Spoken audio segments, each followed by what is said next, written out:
어디선가 들려오는 아름다운 선율. 소리의 근원지는 다름 아닌 하늘입니다. 밤하늘 달처럼 떠있는 이것이 바로 피아노인데요. 거대한 크레인 줄에 매달려 10m 상공에 자리한 피아노.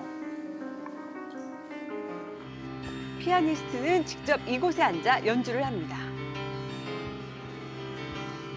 지상에 있는 청중들은 헤드폰을 낀 채 하늘에서 낙하하는 선율을 온몸으로 감상하는데요.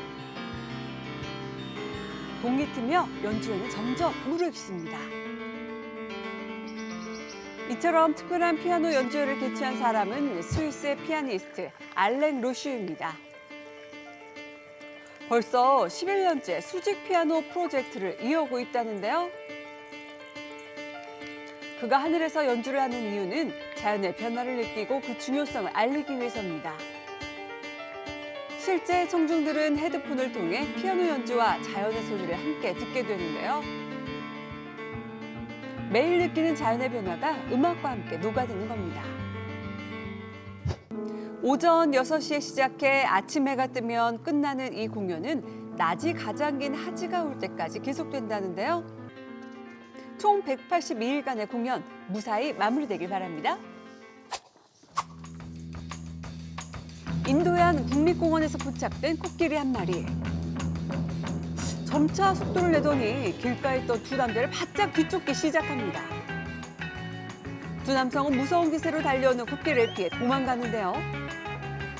그야말로 목숨을 건 추격전에 아찔해지는 상황. 결국 한 남성이 속도를 이기지 못하고 넘어지고 맙니다. 코끼리도 이때를 놓치지 않고 뒷발질을 하며 위협하는데요. 사실 이 두 남성, 야생 코끼리와 셀카를 찍으려다가 이런 봉변을 당했습니다. 국립공원에서 동물과 마주치면 가까이 가지 않는 게 원칙이지만 이를 어기고 차에서 내린 건데요. 그러자 코끼리가 위협적으로 돌변하면서 이렇게 위험천만한 상황이 펼쳐진 겁니다.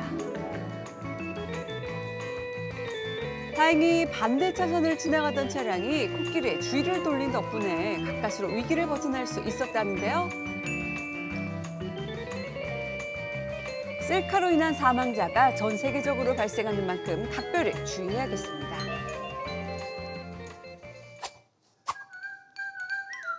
호주의 경찰이 찍은 액션캠 영상입니다. 신고를 받고 쇼핑센터로 출동했는데요. 그들을 반기는 건 인형 뽑기 기계 안에 갇힌 아이였습니다. 올해 3살이 된 이든이었는데요. 인형 배출구를 통해 부모님 몰래 기계 안으로 들어갔다고 합니다. 하지만 들어가긴 쉬워도 나오긴 쉽지 않았죠. 결국 밖으로 나올 수 없어서 경찰에 신고까지 하게 된 건데요. 놀란 부모님과 달리 이든은 이 상황이 즐거운지 인형 위로 기어다니며 해맑은 모습입니다. 곧바로 구출 작전에 돌입한 경찰. 인형 뽑기 기계의 외벽이 유리창인 것을 확인한 뒤에 아이의 안전을 먼저 확보하는데요.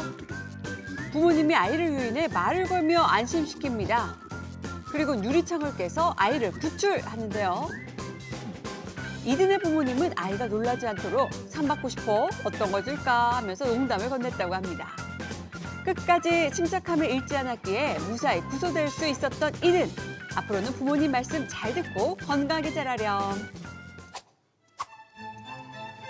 실내 에펠탑이 등장했습니다. 실물과 비교해봐도 전혀 손색이 없을 정도인데요. 진짜 에펠탑과 다른 점은 오직 성냥개비만으로만 만들었다는 거. 프랑스의 모형 전문 제작자 리시아르 플로 씨가 기네스북 등재를 위해 8년간 공들였다고 하는데요. 총 4,200시간을 들여 만든 에펠탑의 높이는 무려 7.19m. 기존의 기네스 기록보다 70cm 높다고 합니다. 모형 에펠탑 중 세계 최고 높이인 만큼 당당히 기네스북 등재에 신청을 했는데요. 하지만 기네스북 심사위원단의 판정은 달랐습니다. 결론은 기각. 대체 왜 이런 일이 벌어진 걸까요? 다른 이유도 아닌 다른 이유는 바로 성냥 때문이었습니다. 자세히 보시면 성냥이라긴 어딘가 허전하죠? 바로 성냥의 머리 부분인 유황이 없었던 건데요. 원칙대로라면 성냥의 유황 부분을 일일이 긁어서 제거한 후에 에펠탑을 만들었어야 했지만 플로 씨는 달랐습니다. 시간을 절약하기 위해서 성냥 제조업체로부터 직접 유황이 없는 성냥개비를 공급받은 건데요. 이에 기네스북 측에서는 시중에서 판매하는 성냥이 아니라며 기록을 무효 처리하게 된 겁니다. 실망한 플로 씨는 SNS에 해당 사실을 공유하며 이의를 제기했는데요.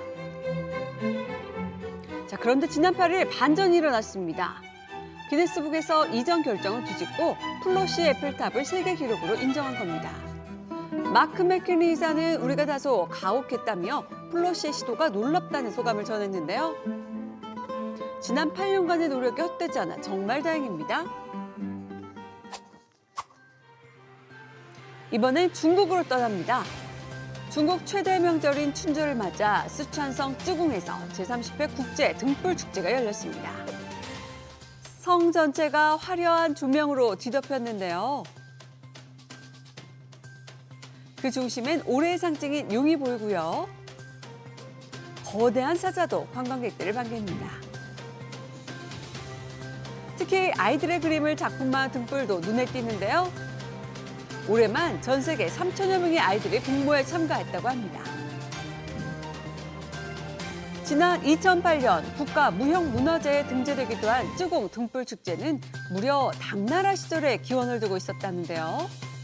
오랜 역사만큼이나 중국 각지에서 열리는 등불축제의 원형이 바로 이곳이라는 자부심으로 일하고 있다고 합니다. 특히 올해 화두는 친환경으로 이 용 모양의 등불에는 버려진 페트병 20만 개가 들어갔다고 하는데요. 환경까지 생각한 축제라니 이보다 더 즐거울 순 없을 것 같죠?